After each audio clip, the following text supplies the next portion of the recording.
Hi, everyone. So now let's begin talking about Plato's Republic.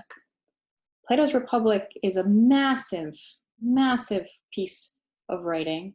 It is composed of 10 total books, about the equivalent of 10 of our dialogues. And it deals primarily with the question of what is justice? And also, how do you create an ideal city that is a just city, that is the best sort of city for all of the people in it to live in, and also the kind of city that is built for everybody to attain their greatest potential. We won't be talking about the political elements of the Republic because that would be a whole other class in and of itself. And I invite you to pursue, that class. It is taught at Vassar sometimes.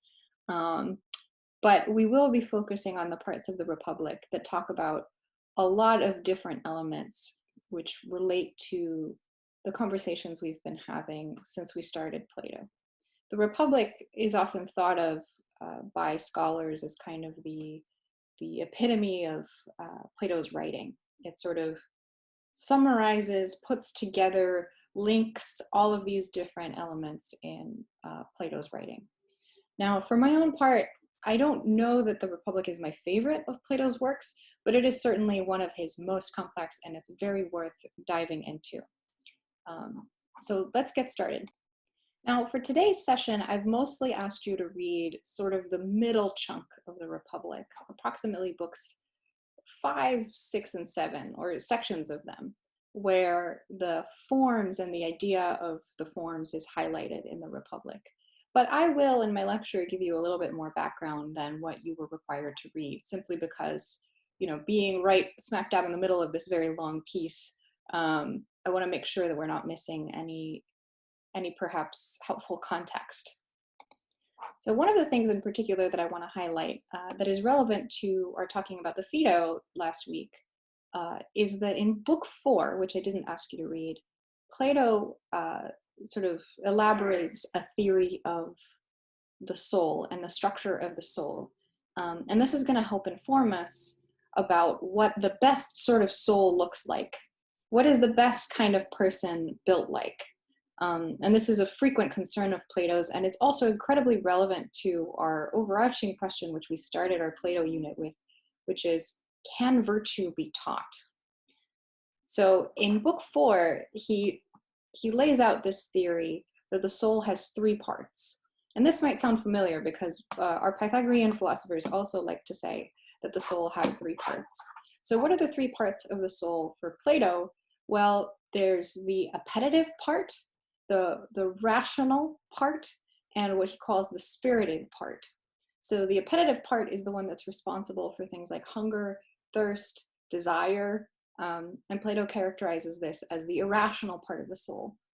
But at the same time, if you recall our previous very long conversations about desire in Plato, desire here is also still desire for good things. So the appetitive part of the soul might be irrational, but it's sort of trying its best to get at the best thing. It's just that without guidance, it maybe won't be able to do this in an ideal way.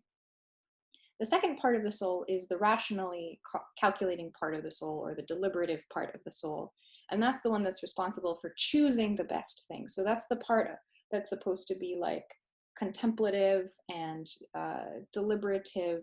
It's what Kant, a much later European German philosopher talks about as the practical rationality. But for Plato, the rationally calculating part is the one that deliberates and that thinks, okay, what should I do today? Or like, what should I do with respect to these possible sets of actions? Which one is really the best one to take? Or what things should I prefer, right? That's what that part of the soul is in charge of. And finally, the third part of the soul is what translated in your version is called the spirited part of the soul, which is basically the emotions or the passions, right? So it's meant to be the natural auxiliary in Plato to the rational part of the soul, as long as it's uncorrupted and it's educated well. So another important theme of the Republic is that in order to get a good soul, you need to receive a good education, and that's not always up to you. So that's one of the reasons we need to build a good city, because we need to make sure that people get educated in the right way. Um, but basically, the emotions, right? They're potentially rational on Plato's view. That is, they're potentially responsive to good reasons, to the kinds of reasons or motivations that we should have. But they need training, they need education, right? And so the deliberative part of the soul has to be able to be guiding the passions and guiding desire so that it goes in the right direction. And we'll see this analogy like explicitly laid out in the Phaedrus, which is another text we're going to talk about. So what we've learned is that for Plato, there are three parts of the soul: the basically the emotions, if you like, the appetites like desire and hunger, and the rational part of the soul, the one that deliberates. And you can see that there's meant to be a structure here. There's meant to be a hierarchy. The rational part of the soul is supposed to be at the top. Another important element that I want to quickly highlight here from Book 4 of the Republic is the idea that virtue is kind of the ideal operation of the soul. If it's like operating like it should, then reason will be the ruler. The emotions will be kind of auxiliary. They'll be helping reason do what it's supposed to do. They'll be responding in the right way to the right situations. And then finally, desire will be able to be ruled by those other two parts of the soul. And also, according to Plato, when all of these are operating together well, and when you've achieved virtue, virtue is a kind of health. So it's a kind of health for the soul. Think about how when you feel sick, um, your body doesn't operate correctly. It's sort of miserable. There's lots of things you can't do. The sort of balance of your humors is off, right? In kind of an ancient medical theory. Plato thinks that the soul is the same way. The soul can be sick, and the healthy soul is operating in the way that it should be, and things are in the roles they should be in. The thought is, if you're virtuous, you will be benefiting your own self. Just like how if you're healthy, being healthy is good for you. It's not only good for other people. Of course, your being healthy is good for other people, as we know about, especially right now. But also being virtuous is good for you and for other people. It's good for you in that that's the best state for your soul to be in. Now, there's an element that I won't talk about, which is that Plato makes all of this analogous to the way that the city runs. The ideal city also has a structure like this. The ideal city also has justice as a condition of the best type of organization of that city. And the thought is supposed to be that justice, a city being just, is good for the city itself, right? Similarly, being virtuous, being just, is supposed to be good for the soul itself. So that's an answer to the question, why should you be good, right? Why bother? And Plato's answer is, well, that's what's good for you. It's sort of positive, doubly so, because it's actually selfish in a positive way. You're benefiting yourself if you are good.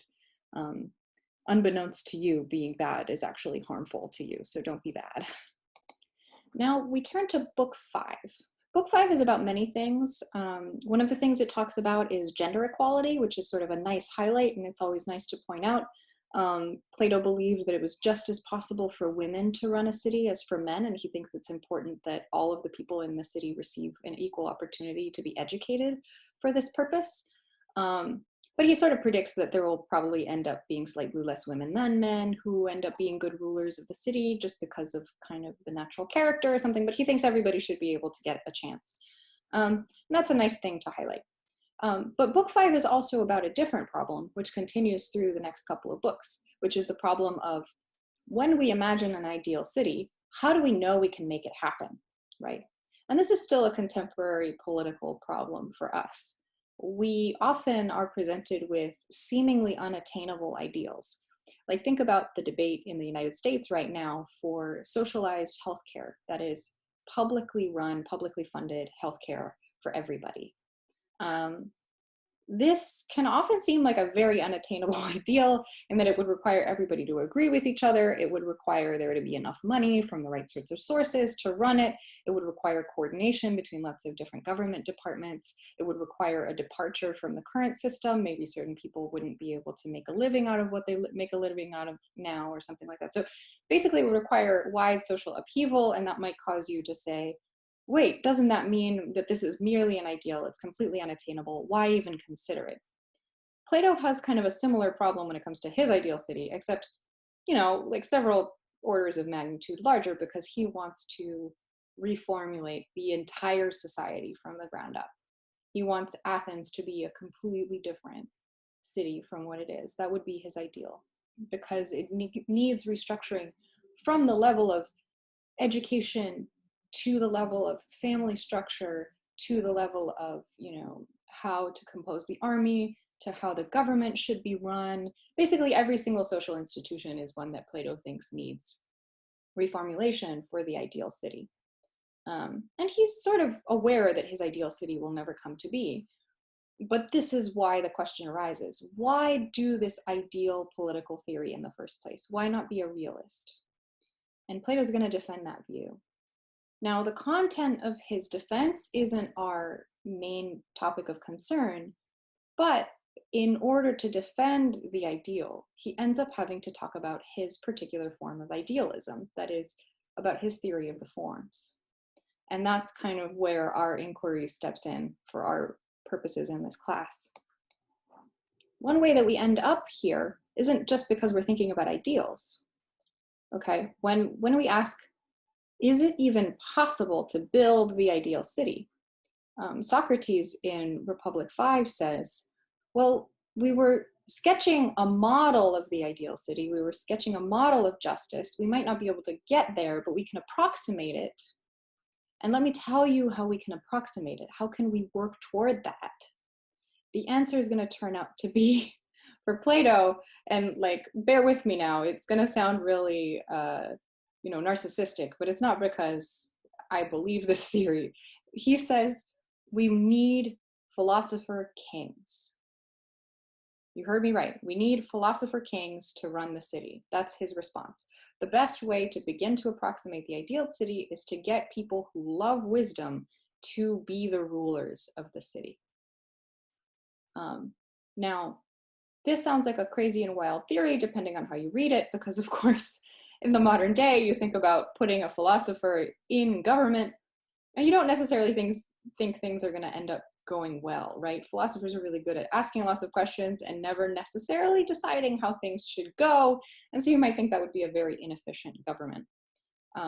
But Socrates, when he proposes philosopher kings, isn't thinking of philosopher maybe in the sense in which we think about philosophers as a profession. He's thinking of philosopher as someone who loves wisdom, someone who's very educated, who cares the most about what is good for human beings, and who cares the most about how to achieve what is best for human beings, and have that be their primary characteristic and the primary thing that makes them good potential leaders of a city, right? So a philosopher king for Plato is someone who spent their whole life worrying about what is best for people, and because of that then is able to govern well, right? Thought of in that very abstract way, it doesn't sound so crazy to say that the way to approximate an ideal city of Plato's description is to get a philosopher king. The way where it does sound less plausible is, of course, we've got in the background that knowing the good for Plato, knowing what is good for human beings, involves knowing the forms, right? The philosopher kings have to love basically the nature of the beautiful itself, right? They need to be able to seek beauty and maybe have an ability to attain, find, see beauty as it truly and really is. And this is something we've been talking about now for a couple of different lectures, and that we in particular highlighted when we were talking about the symposium, which is why this is sort of the next topic for us to discuss the Republic's take on the form of the beautiful. So do you remember how we were talking about whether it made sense when Plato walked away from the claim that virtue requires knowledge, right? It sounded like he was walking away from the idea that virtue requires knowledge because he replaced the idea of knowledge with the idea of true belief. The suggestion was maybe true belief can often lead us just as well as knowledge. And so perhaps the thing that explains what you need in order to be able to teach virtue is actually true belief, because you can kind of, or true opinion, because that's the thing that you need to possess in order to be virtuous. If that's true, then it'll turn out that virtue can't be taught, because you can't teach opinion on Plato's view. You can't teach belief. It's maybe more instinctual. It's more of like a way of knowing how to navigate or something like that. You can't necessarily teach that. You can't communicate it. And that was kind of the compromise, and it made us kind of uncomfortable. Here in the Republic, Plato returns, if the Republic is taking place after, right? Plato returns to the idea that that's not the case, that actually, in order to truly have wisdom, you do need to possess the truth, not merely have a belief. So on this account in Republic 5, the beautiful is something that you need to be able to know. Knowledge is a power. It's a power to grasp, if you will, and to grasp kind of the truth, the true objects, which again, if you remember from our past discussions, are not the objects right in front of us. They're not these mundane material particulars. They are these transcendental, deep, really real things that are out there in the beyond. Okay, so Plato is, in this sense, a universalist. He thinks that the really real things are universals and not the particulars that participate in the universals. So let me see if I can explain it a different way. Let's think about, for example, the property of being red. This coat that I'm wearing is red, as contrasted with my blazer, which is kind of a light pink, right? This is red, this is pink, they're different colors. We might ask, what is redness? One theory you might have, which is something like Aristotle's theory, which is going to contrast with Plato's theory. One theory you might have that's a particularist theory is that red is just the set of all of the things that are red. You list all of them. So there's this red coat. I happen to have these red slippers on the theme of love. Red slippers are red. There might be other objects. Apples are red, raspberries are red. You sort of list all of the things that exist that are red, and that's it. You don't have to do anything else to explain what red is. You just sort of grab all of the objects that have that property, and that property is nothing more than the extension, that is, all of the objects that have that property. The universalist view, on the other hand, negates that. It says, absolutely not. That's not what red is. Red isn't merely the collection of objects that have redness as a property. Redness is something other than those objects. It's something over and above those objects. Plato's forms are these kinds of universals. They are things that are not exhausted by the things that participate in the properties that the universal expresses. So beauty is not just the set of all of the beautiful things. Redness is not just the set of all the red things. Beauty is something over and above all of the beautiful things that has like your property, the top property, the mostness of beauty. And redness then is going to be the most red. It's like the purest red. It's the red that gives all of the other reds their redness. Something like that. If there was a form of redness, that's sort of what it would be. Getting back to the knowledge and belief thing, knowledge is the power to grasp the universals. whereas belief has a different object entirely on Plato's theory. Belief is belief about particulars. So I have beliefs about this phone being white and kind of, it looks marbled. It's got blue on this side, right? Those are beliefs about a particular. I can't know, I guess, this phone, because the phone on Plato's theory isn't really real. The phone is a particular. For Plato, the really real things are universals. And this might require an additional analogy, an additional explanation, because it's still a little bit mystifying what Plato is talking about. So I'm going to do things a little backwards now. I'm going to talk about the next section in the Republic, Book 6.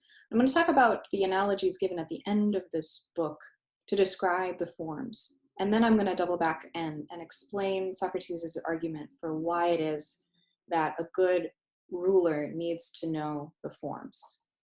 And we'll begin with what is called the sun analogy. The sun analogy is fairly straightforward. It says the following. In our regular, everyday, common sense notions of the sun, right? You need the sun's light in order to see, or you need some source of light, right, in order to see. And the sun provides this light. The sun is the light by which you are able to recognize the material objects around you. And this is supposed to be the role now that the forms are going to end up having for someone seeking knowledge. This is the analogy. The sun is to the eye as the good, that is, the form of the good, is to the soul. So knowledge and truth, the good, are light that shine down, that allow us to see. So the good is the sun, and the knowledge and the truth are the light. And so good, knowledge, and the truth allow the soul to see other objects. So we're going to end up essentially needing the good, the form of the good, as a condition on our ability to grasp what material objects, what temporary objects possess goodness. Now, I'm going to again skip ahead and talk about another image that's given to us in Book 7, which is a very famous image, and I mentioned it in our discussion last week, which is the allegory of the cave. Now, the allegory of the cave, very straightforwardly, imagines that we are all living in shadows. People are supposed to be like, uneducated people are supposed to be like people sitting in a cave, facing a cave wall, who've never left this cave and who have only ever seen, as moving objects, they can only ever see shadows on a wall in front of them. So imagine that there's like a fire or something, and there's like shadow puppets moving across your field of view. And so these people have been sitting, they can't move, they can't see anything else, and they only see these shadows moving on the cave walls.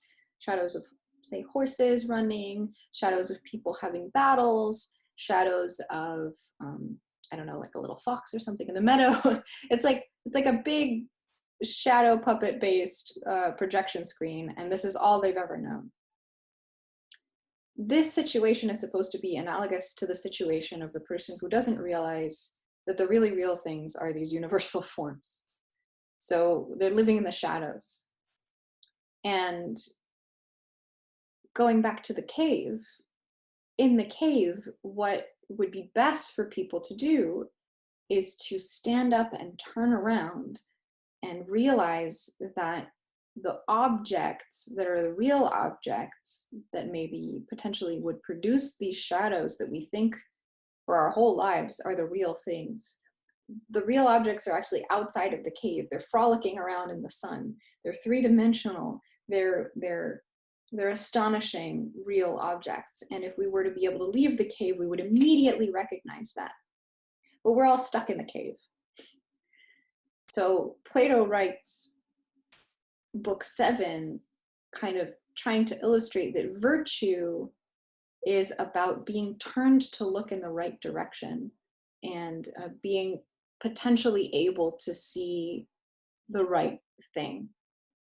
So being in the cave is like having really bad habits, not being mentally polished, not yet having left the world of appearances. And that's what Plato seems to suggest that our material world is. It's just a world of appearances. This chair, because it's temporary, it doesn't exist necessarily. It's going to, vanish. It's going to change into a different object eventually. It'll deteriorate. Same thing with my phone or with my jacket or with the necklace I'm wearing or my glasses. All of these are ephemeral objects.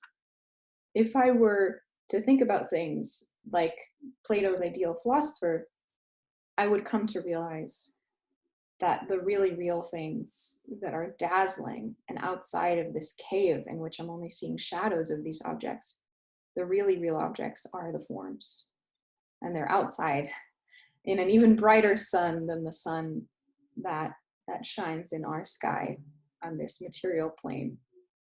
So there's a red that is a deeper red than this coat. There's a pink that is a more dazzling pink than this coat. There's a beautiful that is more beautiful than the most beautiful sunset. That beauty is the thing that is seen as a shadow of itself around here. The most beautiful sunset is a mere shadow of the most beautiful object, which is the beautiful. This extreme property is accompanied by deep, real reality. Going back then to this very core question that I've highlighted in Plato of how is it that we can become better people? How is it that we can acquire virtue? Can we teach others about virtue? Well, given the theory that what is good is a form, and also given the theory that we desire most deeply what is good, and that we want to grasp what is good and not merely what appears good, it'll turn out that our soul, the thing that our soul is searching for and yearning for, the thing that our soul loves the most, is the truly good. The truly good is the form of the good. And this is going to then be a direct repudiation of the popular view of the masses that the good is what's pleasurable, right? So you might naively think before you start studying Plato that pleasure is what we're all seeking, right? When we desire something, it must be for gratification, right? Like, why do I crave chocolate? Well, it's because it brings me pleasure when I eat it. Why do I crave positive attention? Well, it's because it brings me pleasure when I receive it. Why do I crave physical intimacy? Well, it's because it brings me pleasure when I receive it, right? That's the popular view. Plato says, no, no, no, no. If you think about it carefully, the good is actually a kind of knowledge of kind of what is good for us is a kind of knowledge of this deeply real goodness, the thing that gives all of the other goodnesses their property of goodness, right? And if we had that, we would know what the bad things are. We would know what the bad pleasures are.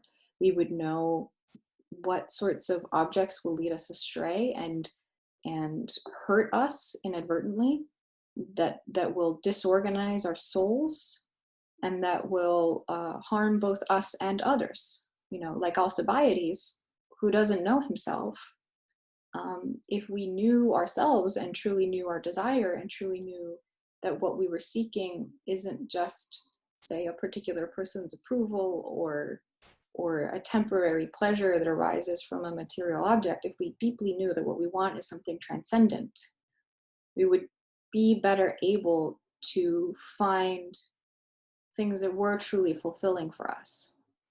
And on Plato's theory, those things that are truly fulfilling for us are the objects of the philosopher, the objects of wisdom, which are the forms.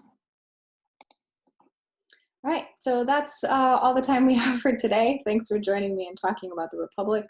I'll see you next week when we talk about the Phaedrus and the last part of the Republic, which deals with the myth of and the afterlife. See you soon.